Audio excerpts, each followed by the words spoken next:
Imagine um físico renomado, sentado em seu laboratório cheio de equipamentos de última geração, tentando explicar algo que aconteceu há 2000 anos.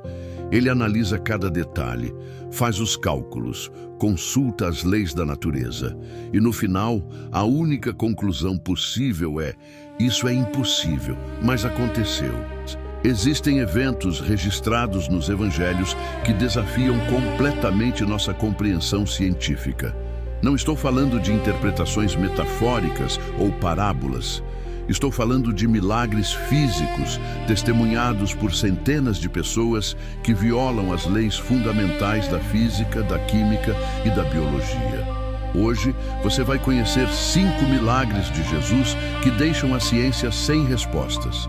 5 eventos que, mesmo com toda a nossa tecnologia moderna, continuam sendo absolutamente inexplicáveis. Prepare-se, porque ao final deste vídeo você vai entender por que até os cientistas mais céticos ficam em silêncio diante desses relatos. Fique até o final, porque o último milagre é o mais extraordinário de todos. Antes de começarmos, preciso deixar algo claro. Ciência e fé não são inimigas. A ciência estuda como o universo funciona. A fé reconhece quem fez o universo funcionar assim. Os milagres que vamos explorar hoje não são tentativas de provar Deus cientificamente. São eventos que nos lembram que existe algo além das leis naturais que conhecemos. Algo, ou melhor, alguém que pode operar acima dessas leis. Cada milagre que Jesus realizou tinha um propósito duplo. Primeiro, aliviar o sofrimento humano, curar doenças, alimentar famintos, trazer paz em meio ao caos. Segundo, revelar sua identidade divina. Ele não estava apenas sendo bondoso, ele estava demonstrando autoridade sobre a própria criação. Os evangelhos registram dezenas de milagres, mas hoje vamos focar em 5 que são particularmente fascinantes do ponto de vista científico. 5 eventos onde as leis da física, química e biologia simplesmente não se aplicam. E o mais impressionante: esses eventos foram registrados não por uma pessoa, mas por múltiplas testemunhas, em múltiplos documentos, escritos independentemente. Vamos começar com algo que desafia as leis da matéria. Nosso primeiro milagre aconteceu em uma festa de casamento em Caná da Galileia. João, capítulo 2, relata que o vinho acabou e Maria, mãe de Jesus, pediu que ele fizesse algo. Jesus mandou encher 6 talhas de pedra com água. Cada talha comportava entre 80 e 120 litros. Isso significa que estamos falando de 480 a 720 litros de água pura. E então, sem nenhum processo, sem fermentação, sem adicionar nada, aquela água se transformou em vinho. Não apenas vinho comum, mas, segundo o mestre-sala da festa, o melhor vinho que ele já havia provado. Do ponto de vista científico, isso é absolutamente impossível. Vamos entender por quê. Vinho é o resultado de um processo químico complexo chamado fermentação. Leveduras convertem os açúcares da uva em álcool etílico e dióxido de carbono. Esse processo leva semanas, às vezes meses. Requer temperatura controlada, presença de açúcares específicos e toda uma cadeia de reações químicas. Água é H2O, 2 moléculas de hidrogênio, uma de oxigênio. Vinho contém álcool etílico, que é C2H5OH, carbono, hidrogênio, oxigênio, em configuração completamente diferente. Além disso, vinho tem centenas de compostos orgânicos responsáveis por sabor, aroma e cor. Jesus não apenas mudou a estrutura molecular da água instantaneamente, ele criou compostos orgânicos complexos do nada. Carbono apareceu onde não havia carbono. Estruturas moleculares inteiras foram reorganizadas em segundos. Segundo João 2, 9 e 10, o mestre-sala não sabia de onde viera o vinho, mas os servos que haviam enchido as talhas sabiam. Eles foram testemunhas oculares de uma transformação molecular instantânea que viola tudo o que conhecemos sobre química. O segundo milagre está registrado em todos os 4 evangelhos, o que mostra sua importância. é a multiplicação dos pães e peixes. Jesus estava ensinando a uma multidão de cerca de 5.000 homens, sem contar mulheres e crianças. Algumas estimativas colocam o número total em 15 a 20 mil pessoas, e todos estavam com fome. Um menino ofereceu 5 pães e 2 peixes pequenos. Mateus capítulo 14 relata que Jesus pegou aquela comida, agradeceu ao Pai e começou a distribuir. E a comida não acabava. Todos comeram até ficarem satisfeitos. E no final, sobraram 12 cestos cheios de pedaços. Mais comida sobrou do que havia no início. Cientificamente, isso viola a lei da conservação de massa. Uma das leis mais fundamentais da física estabelece que matéria não pode ser criada nem destruída, apenas transformada. Em um sistema fechado, a quantidade total de matéria permanece constante. Você pode reorganizar átomos, pode mudar a forma, mas não pode fazer aparecer mais átomos do nada. Jesus fez exatamente isso. Ele criou matéria. Pão contém carboidratos, proteínas, gorduras. Peixe contém proteínas, gorduras, ômega 3. Toda essa massa física, toda essa estrutura molecular foi criada instantaneamente. E não foi apenas quantidade, foi qualidade. O pão estava fresco. O peixe estava próprio para consumo. Não era uma massa amorfa, era comida real, nutritiva, saborosa. Alguns céticos tentaram explicar dizendo que as pessoas compartilharam suas próprias comidas. Mas essa teoria ignora 3 fatos. Primeiro, eles estavam em um lugar deserto há horas, sem acesso a provisões. Segundo, os discípulos explicitamente disseram que não tinham comida suficiente. Terceiro, sobraram 12 cestos no final. Jesus não apenas quebrou a lei da conservação de massa, ele demonstrou autoridade criativa sobre a própria matéria. O terceiro milagre desafia as leis da física de uma forma que deixa até físicos perplexos. Jesus andou sobre a água. Marcos capítulo 6 descreve a cena. Os discípulos estavam em um barco no meio do mar da Galileia. Uma tempestade havia se levantado. Era a 4ª vigília da noite, entre 3 e 6 da manhã. Eles estavam lutando contra ventos contrários. E então eles viram Jesus, caminhando sobre a água, não nadando, não em uma plataforma flutuante, caminhando como se a superfície líquida do mar fosse chão sólido. Vamos entender a impossibilidade física disso. A densidade da água é aproximadamente 1.000 quilos por metro cúbico. O corpo humano tem densidade média de 985 quilos por metro cúbico, ligeiramente menor que a água. É por isso que conseguimos flutuar, especialmente quando inspiramos ar nos pulmões. Mas flutuar não é andar.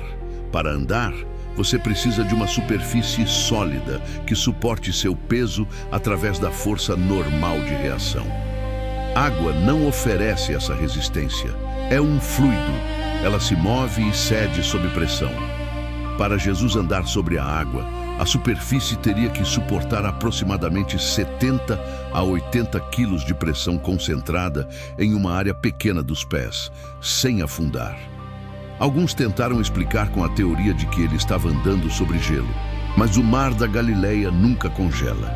A temperatura média da região não permite isso, e o texto diz claramente que havia uma tempestade com ondas.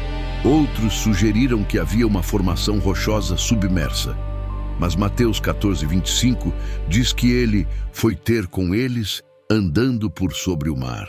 O texto em grego usa a palavra peripátio, que significa caminhar de um lugar para outro, não ficar parado. O mais fascinante, quando Pedro pediu para fazer o mesmo, ele conseguiu, brevemente, mas conseguiu. Até o momento em que o medo superou a fé e as leis da física voltaram a operar normalmente.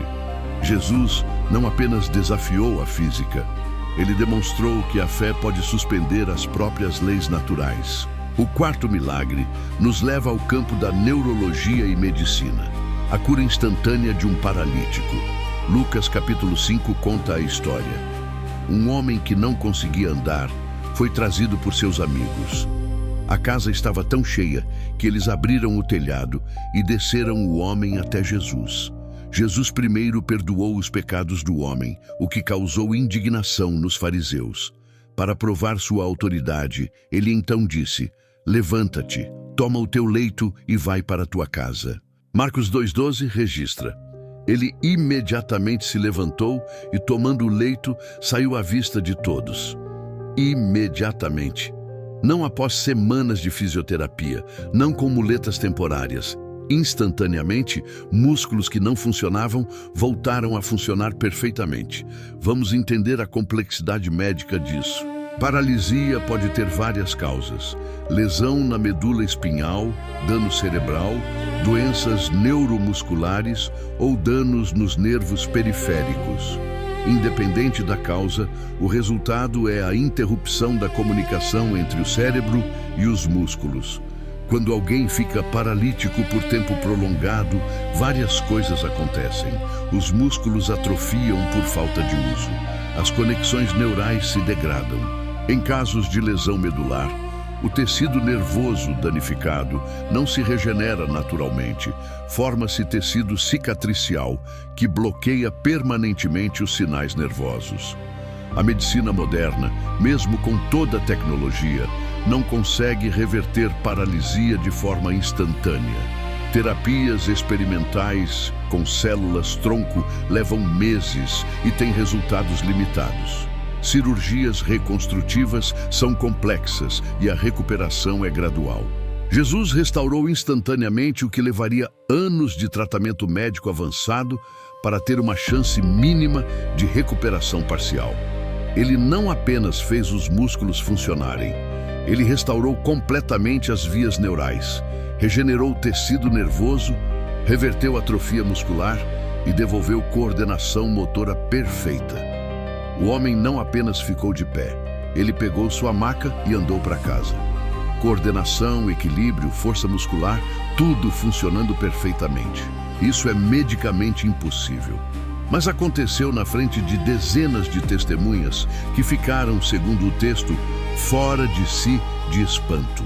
E agora chegamos ao milagre mais extraordinário de todos, o que desafia não apenas física ou medicina, mas a própria biologia da vida. Jesus ressuscitou Lázaro. João, capítulo 11, registra em detalhes impressionantes. Lázaro, amigo de Jesus, havia morrido de uma doença. Quando Jesus chegou em Betânia, Lázaro estava morto havia 4 dias. 4 dias é crucial. Na cultura judaica, acreditava-se que a alma permanecia perto do corpo por 3 dias. Depois disso, a decomposição tornava impossível qualquer confusão sobre se a pessoa estava realmente morta. Marta, irmã de Lázaro, disse explicitamente em João 11:39, Senhor, ele já cheira mal, porque já faz 4 dias. A decomposição havia começado. O corpo estava em estado avançado de deterioração. E então, Jesus fez algo que nunca havia sido feito antes na história da humanidade de forma documentada. Ele gritou, Lázaro, vem para fora! E Lázaro saiu, andando, vivo, enrolado nas faixas de sepultamento, mas completamente vivo. Vamos entender a impossibilidade biológica disso. Morte é o cessar irreversível de todas as funções biológicas vitais. Quando o coração para, o cérebro fica sem oxigênio. Após 4 a 6 minutos, começa a morte cerebral irreversível. As células cerebrais morrem e não se regeneram. Mas não é só o cérebro. Todos os órgãos começam a falhar. O fígado, rins, pulmões, todos entram em colapso e então começa a decomposição. Bactérias começam a quebrar os tecidos. Gases são liberados. Odor se forma. Após 4 dias, o dano é catastrófico e irreversível. Não existe tecnologia médica, mesmo hoje, que possa reverter esse nível de degradação celular. Jesus não apenas reiniciou o coração de Lázaro, ele reverteu decomposição, regenerou células cerebrais mortas, restaurou função pulmonar, hepática, renal. Devolveu consciência, memória e identidade. Trouxe vida onde havia apenas morte.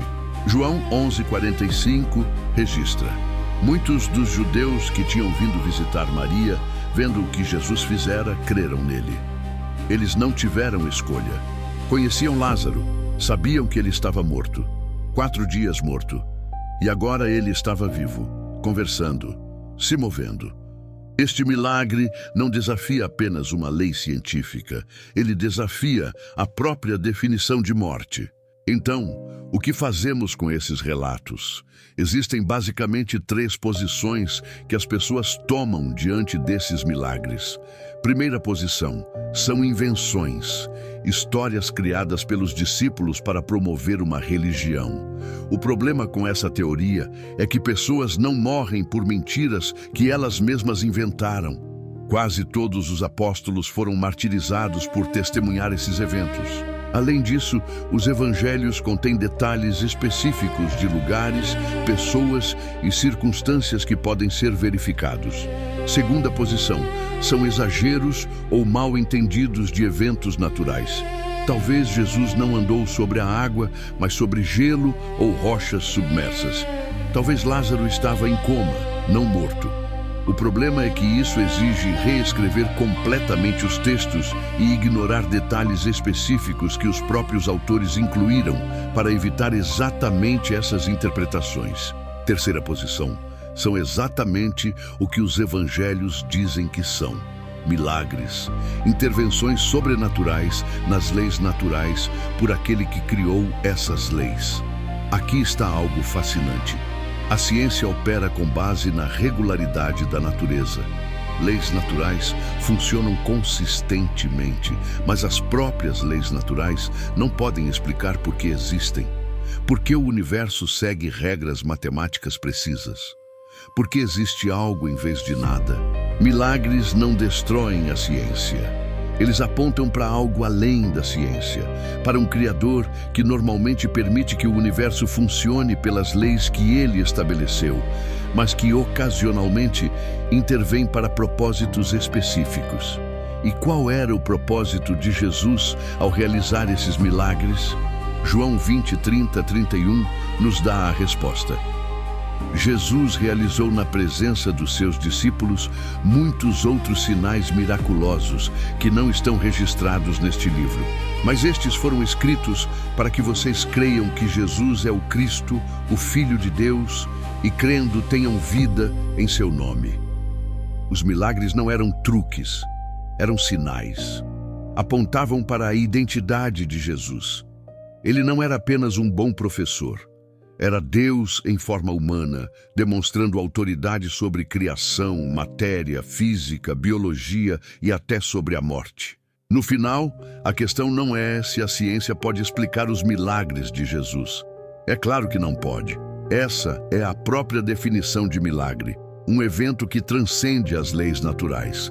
A verdadeira questão é: estamos dispostos a considerar que existe algo além do que nossos instrumentos podem medir? Que existe um Criador que não está limitado pelas regras que ele mesmo estabeleceu para o universo? Albert Einstein, um dos maiores gênios científicos da história, disse: a ciência sem religião é manca, a religião sem ciência é cega.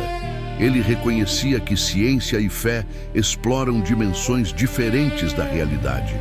Os milagres de Jesus não foram realizados para impressionar ou entreter. Cada um deles aliviou sofrimento real, fome, medo, paralisia, morte. Jesus demonstrou autoridade sobre os problemas mais fundamentais da condição humana. E aqui está a mensagem mais importante. O mesmo Jesus que transformou água em vinho, multiplicou pães, andou sobre águas, curou paralíticos e ressuscitou mortos. Prometeu que estaria conosco todos os dias até o fim dos tempos. Ele não parou de agir. Pode não ser sempre através de milagres físicos espetaculares, mas ele continua transformando vidas, curando corações quebrantados, acalmando tempestades internas e trazendo vida onde há morte espiritual. A ciência nos ajuda a entender o como do universo. Jesus nos revela o porquê e o quem. E quando você encontra aquele que transcende as próprias leis que governa, você descobre que o maior milagre não é a transformação da matéria, é a transformação do coração humano. Se este vídeo expandiu sua compreensão sobre os milagres de Jesus, eu preciso te pedir uma coisa. Aperte o botão de like agora mesmo. Cada like diz ao YouTube que este conteúdo vale a pena e ajuda mais pessoas a descobrirem essas revelações incríveis. Estamos falando de milagres que desafiam a própria ciência. Isso merece ser compartilhado. Se você ainda não é inscrito no canal Segredos da Bíblia, clique no botão de inscrição e ative o sininho. Toda semana trazemos conteúdo que une fé, ciência e revelações bíblicas que transformam sua compreensão. Agora, eu quero saber sua opinião. Qual desses 5 milagres mais te impressionou? Foi a transformação instantânea da água em vinho? A multiplicação dos pães? Jesus andando sobre a água? A cura do paralítico ou a ressurreição de Lázaro? Deixe sua resposta nos comentários e me diga por que esse milagre específico te impactou mais. Eu leio todos os comentários e respondo sempre que possível. E aqui vai um desafio. Compartilhe este vídeo com alguém que acha que ciência e fé não podem coexistir. Mostre que os milagres de Jesus são um convite para expandir, não limitar nossa compreensão da realidade. Obrigado por assistir até o final. No próximo vídeo, continuaremos explorando os mistérios e revelações da Bíblia. Que Deus abençoe você abundantemente e até a próxima.